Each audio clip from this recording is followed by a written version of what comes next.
livro do profeta Ageu, capítulo 2, e verso 19. Todos acharam, amém? Diz assim a palavra do Senhor: ainda a semente no celeiro, nem a videira, nem a figueira, nem a romeira, nem a oliveira tem dado os seus frutos, mas desde este dia vos abençoarei. Amém? Podem tomar assento, amados.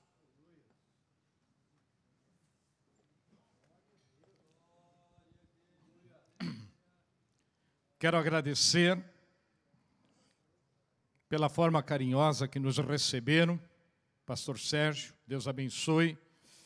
Demais obreiros, alguns conheço, outros nem tanto. Mas eu tenho certeza de uma coisa: aonde quer que estejamos, nós temos que, de alguma maneira, fazer com que o nome do Senhor venha a ser glorificado. E esta noite não será diferente. O nome do Senhor já foi glorificado pelos louvores, já foi glorificado pela oração e já foi adorado nesta noite. E agora o nome do Senhor será glorificado pela sua palavra. O texto que nós lemos nos traz à memória um momento, um período do povo judeu, quando estava retornando do seu maior exílio de 70 anos. E quando eles retornam, com a permissão de Ciro, rei da Pérsia, eles retornam a Jerusalém, na liderança do governador Zorobabel e do sumo sacerdote por nome de Josué. 50.000 retornam a Jerusalém. Eu quero crer que o momento do retorno, ele foi um momento de euforia, de alegria, porque eles estavam cativos na Babilônia e não tinham a liberdade de louvar, servir a Deus como gostariam, porque eles estavam em terra estranha. E todo homem, toda mulher, quando está em terra estranha, ele não consegue louvar e nem glorificar a Deus, porque ele está distante. Mas quando eles retornam, a Bíblia não dá maiores detalhes, mas eu quero crer de que eles voltaram com uma euforia tão grande, fazendo planos do que fariam e o que iriam fazer quando chegassem em Jerusalém. Amados irmãos, eu creio que a alegria era tamanha porque eles imaginavam o seguinte: saímos da opressão, saímos de um castigo, agora nós vamos para a terra da liberdade, aonde Deus se manifesta e Deus fala conosco, aleluia, e Ele vai nos abençoar.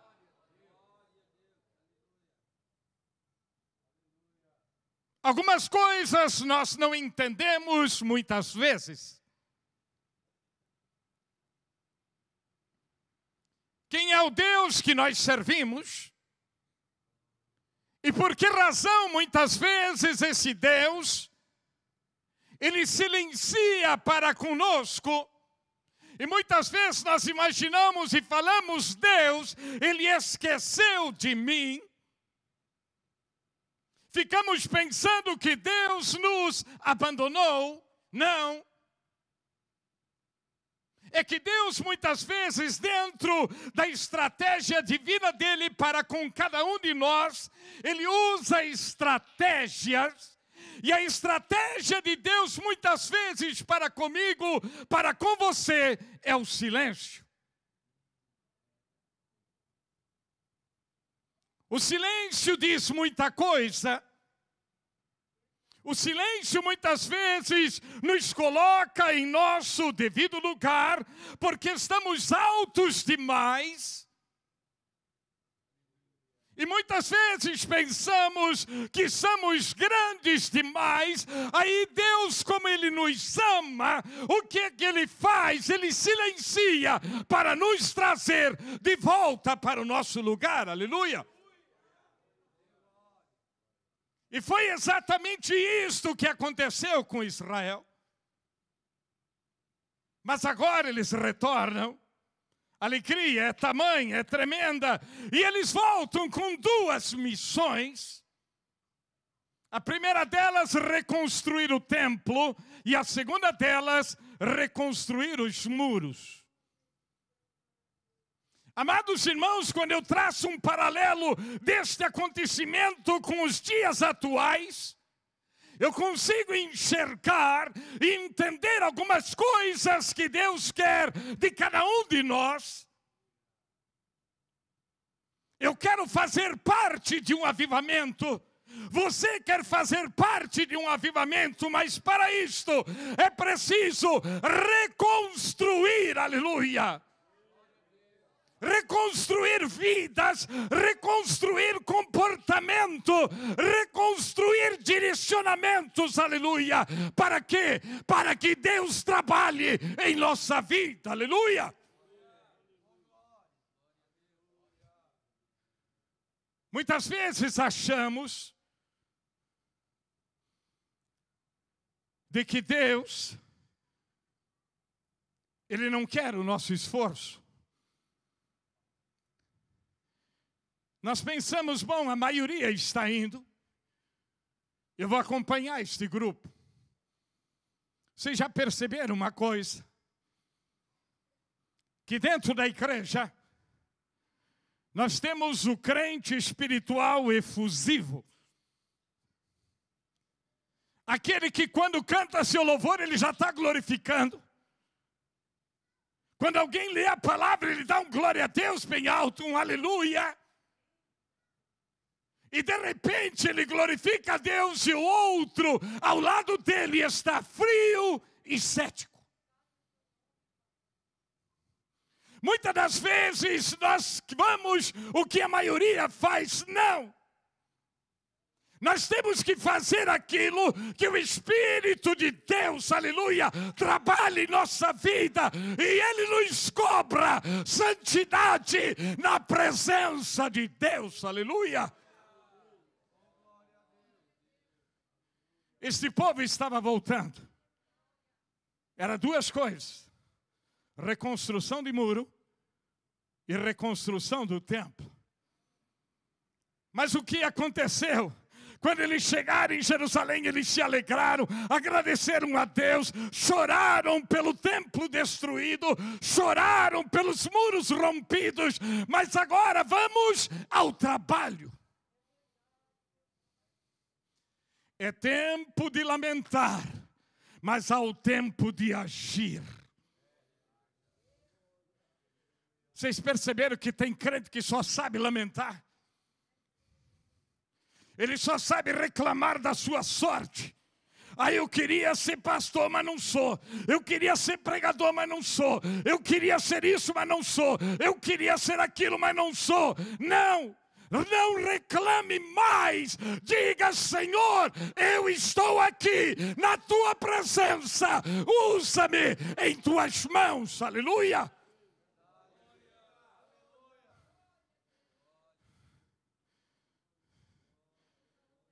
E quando eles começam a trabalhar,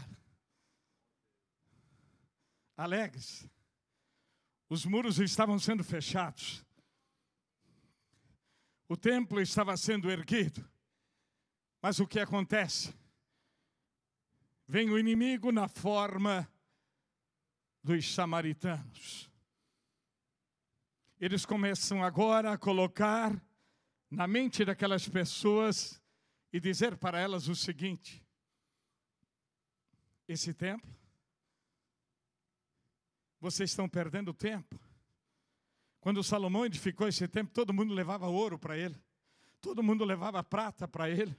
Todo mundo levava pedras preciosas para ele. Agora vocês estão vindo cativos. Era 70 anos de cativeiro. Agora vocês retornam.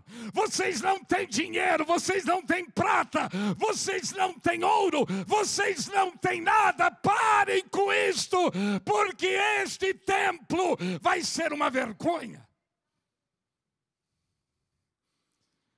Aí eles param. 14 anos parados. Amados irmãos, quando nós estamos em busca de um avivamento, nós não podemos parar diante dos samaritanos. Nós não podemos nos deter, porque o inimigo das nossas almas, segundo diz ele anda ao derredor, bramando como leão, procurando a quem possa tragar. Mas sabe o que a Bíblia diz? De que o anjo do Senhor acampa-se ao redor dos que o temem e os livra, aleluia! Amados irmãos, uma coisa nós temos que entender, enquanto igreja, enquanto filhos de Deus, enquanto filhos do Altíssimo, o diabo não toca na tua vida sem que haja a permissão de Deus, aleluia!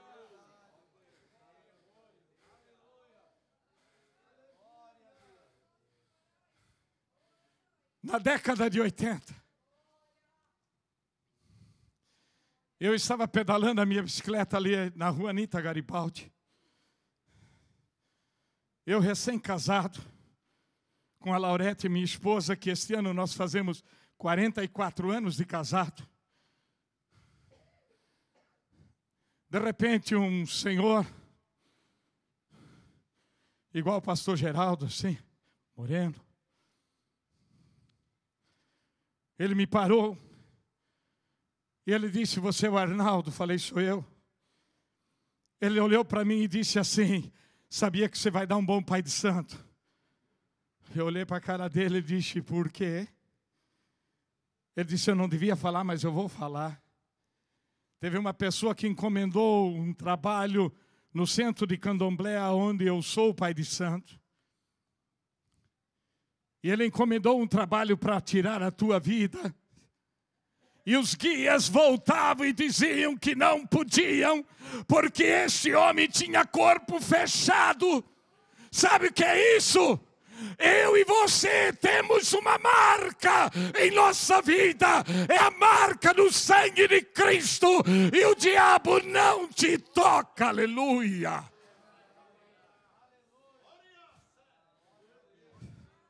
Muitas vezes não entendemos o trabalhar de Deus e queremos parar. Parar por quê? Ah, não. O problema é a glória do templo. Uma ocasião, Jesus com os discípulos, e os discípulos pararam próximos do templo. E os discípulos disseram: Jesus, olha, que pedras, que edifício, que coisa mais bela. Jesus disse: olha, chegará um dia que não ficará pedra sobre pedra, que não seja derribada. Sabe por quê? Porque a maior glória dentro de um templo é a presença do Deus Altíssimo, aleluia. Eles pararam, porque acharam que a glória do templo não ia ser a mesma. E não sabiam eles que o Deus que os tirou com mão forte da terra do Egito era o mesmo Deus que estava talhando aquele povo, aleluia, para que eles encontrassem a verdadeira paz e felicidade, aleluia. Muitas vezes queremos reclamar de Deus. Senhor, eu estou sendo muito provado. Já viram alguém reclamar das provas? Sabe o que a minha e a tua Bíblia diz? que Deus não permite prova alguma, mas com a prova, Ele dá o escape. E nenhuma prova que Ele permite é superior à tua fé. É superior à tua capacidade de suportar aquilo. Então não desista em momento nenhum, como este povo desistiu. Agora vem o profeta Ageu, e ele vem com uma mensagem definitiva para cima daquele povo, aleluia. É bem verdade que aquele povo agora esquecera de reconstruir o templo e reconstruir os muros. Eles estavam preocupados com as suas casas. Eles subiam a montanha para trazer a madeira de cedro, para estucarem e revestirem as suas casas com a madeira de cedro. Mas aí vem o profeta e diz: olha, não é tempo de vocês edificarem a casa de vocês, enquanto a casa de Deus está deserta. Ah, meus amados irmãos, uma das coisas que me chama a atenção é aquilo que Jesus disse: mas buscai primeiramente o reino de Deus e a sua justiça, e as demais coisas vos serão acrescentadas, aleluia. Vocês sabem que Deus está falando contigo nessa noite? Você não veio aqui por um acaso. Você era para ter viajado e não viajou. Você era para ter ido em outro lugar e não foi. Você veio à casa de Deus, porque Deus, Ele tem uma mensagem para você. E a pergunta é: ainda há semente em teu celeiro? Aleluia! Aqui o profeta faz esta pergunta: há semente no celeiro? Uma coisa que me chama a atenção é que o profeta, ele poderia mencionar diversas árvores, mas ele menciona 4. A primeira árvore que ele menciona é a videira. Ele diz: olha, nem a videira, nem a figueira, nem a romeira e nem a oliveira, as 4 árvores que ele menciona, não estão dando fruto. Não está acontecendo nada. E a maior riqueza do povo hebreu naquela época era exatamente a agricultura. Quando a agricultura ia bem, o povo estava abastado e se alimentava bem. Mas o profeta aqui estava falando de coisas espirituais para nós hoje. Quando ele diz: olha, nem a videira. O que a videira tem de significado dentro da palavra de Deus?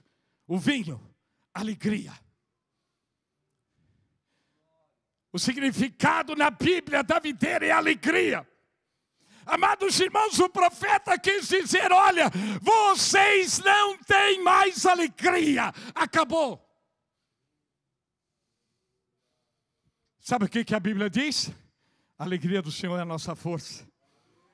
Sabe o que a Bíblia diz? Servir ao Senhor com alegria, aleluia.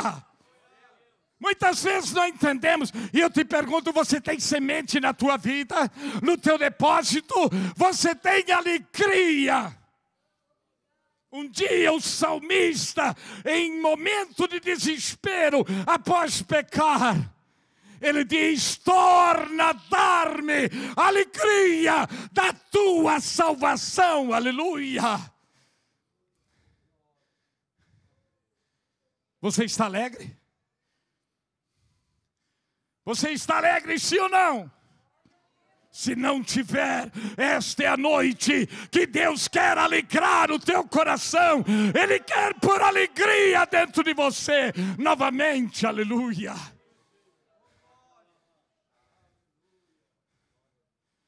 O que o diabo mais odeia é um crente alegre. Sabe por quê? Porque antes de ir para cá, para a igreja, ele lembra do primeiro verso do Salmo de número 122. Alegrei-me quando me disseram: vamos à casa do Senhor. Você vem com alegria, por quê?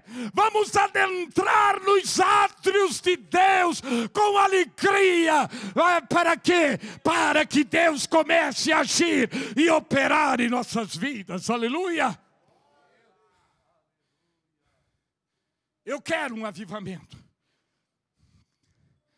Eu sou nascido em lar cristão, pastor Sérgio.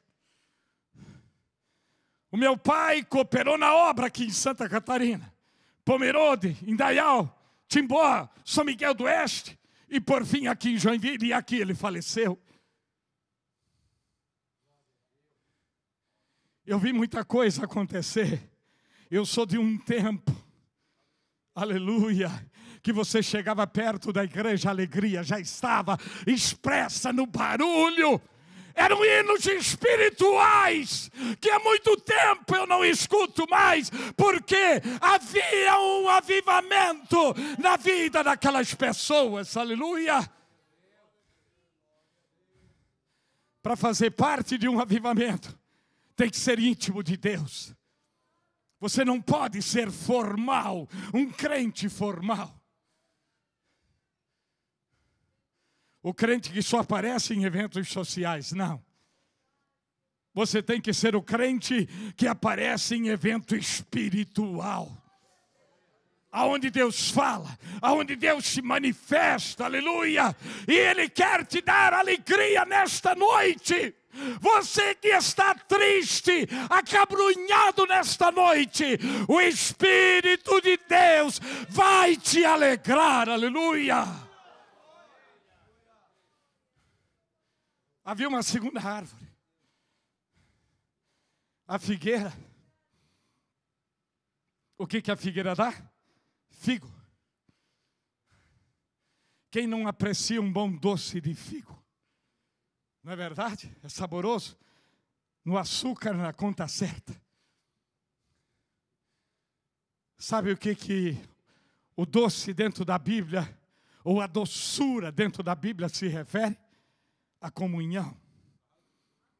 Era comunhão, porque a comunhão ela é doce como mel, ela nos aproxima, ela nos deixa perto um do outro, aleluia. O salmista diz: ó, quão bom e quão suave é que os irmãos vivam em união, aleluia. União.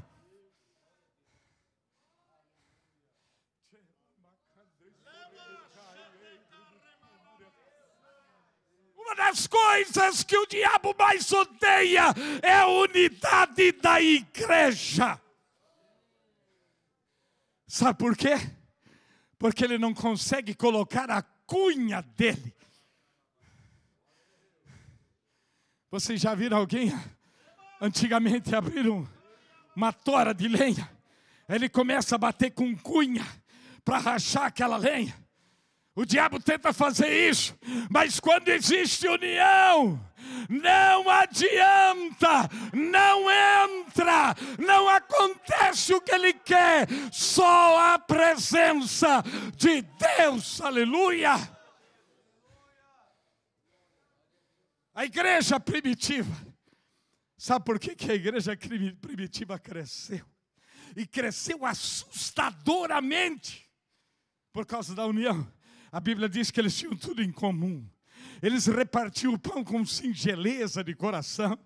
Aleluia. E ninguém tinha nada demais, porque tudo era comum entre eles. Você tem comunhão com teu irmão, sim ou não? Você pode dizer amém, eu tenho comunhão com meu irmão, por esta razão Deus trabalha na minha vida, aleluia.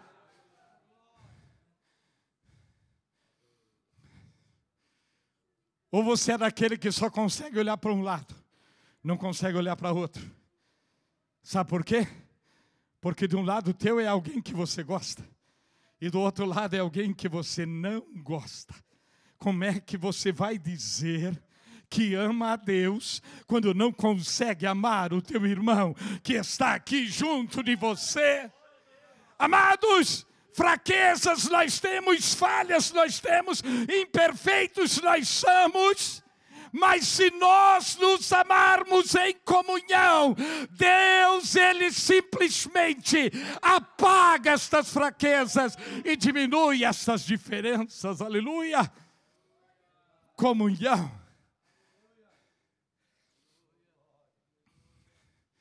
O culto de ceia é uma bênção, porque ali nós participamos do corpo e do sangue de Cristo. Uma certa ocasião, lá em Curitiba, eu ministrei uma ceia. E procurei fazer um pouco diferente naquele dia. Eu disse, olha, cada um de vocês pega o cálice, mas não tomem o cálice. Segurem nas suas mãos. Naturalmente que era um número bem menor de pessoas. E era possível fazer isto. Aí eu disse, antes de tomar o cálice, deseje uma bênção para o teu irmão e troque o teu cálice com ele. Amados irmãos, o poder de Deus começou a cair por sobre aquela igreja. Por quê? Porque a comunhão ela fora compartilhada naquele momento. E Deus se manifesta quando esta comunhão acontece. Aleluia! Ame o teu irmão.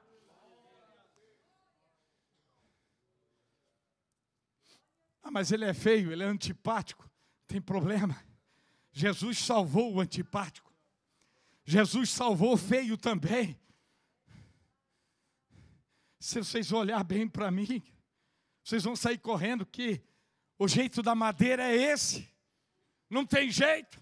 Quem não nasceu bonito não vai ser bonito, vai ser feio. Mas uma coisa nos deixa bonitos, é a comunhão que temos da parte de Deus. Aleluia!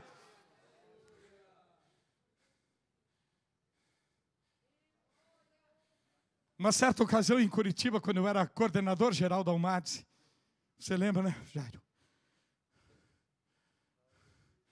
Chegou duas moças, falou com a minha esposa, dizendo que estava com dó dela.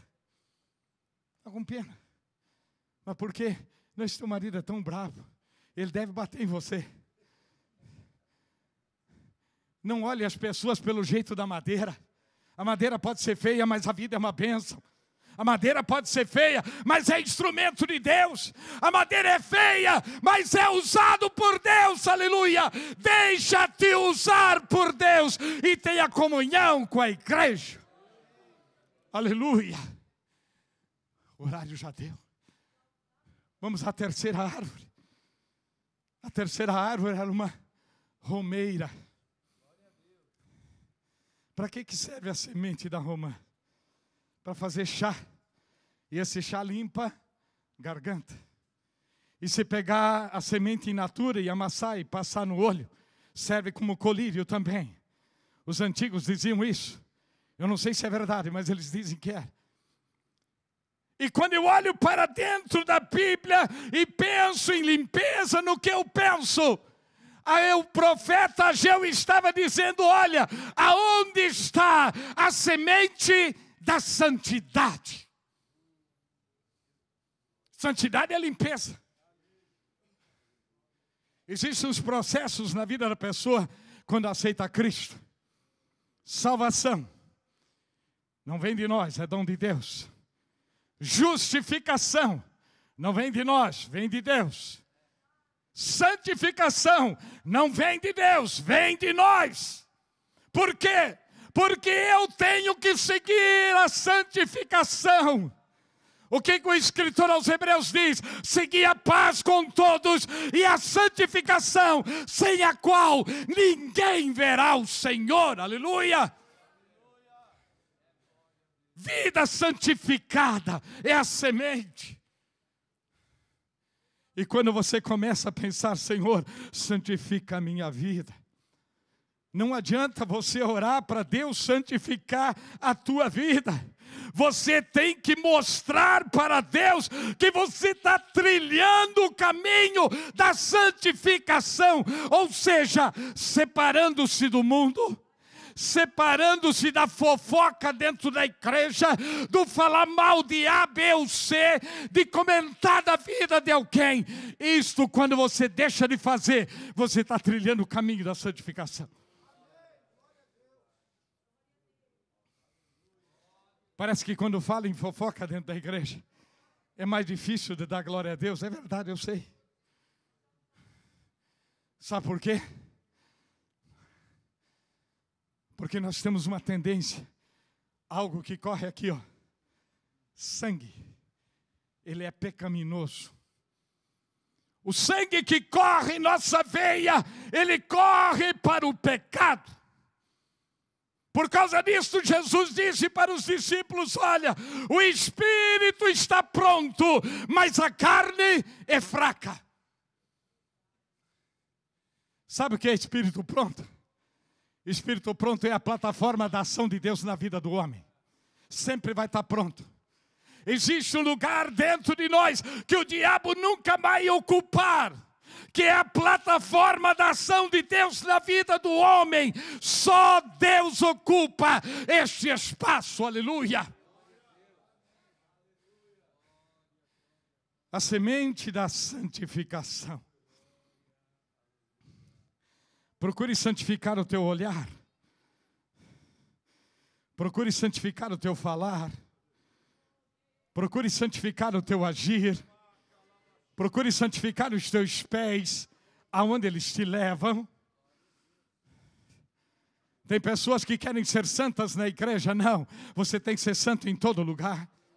Porque o olhar de Deus é como chama de fogo. Quando você sai daqui, o olhar de Deus te acompanha. Porque o salmista diz de que os olhos do Senhor procurarão os fiéis da terra. Aleluia!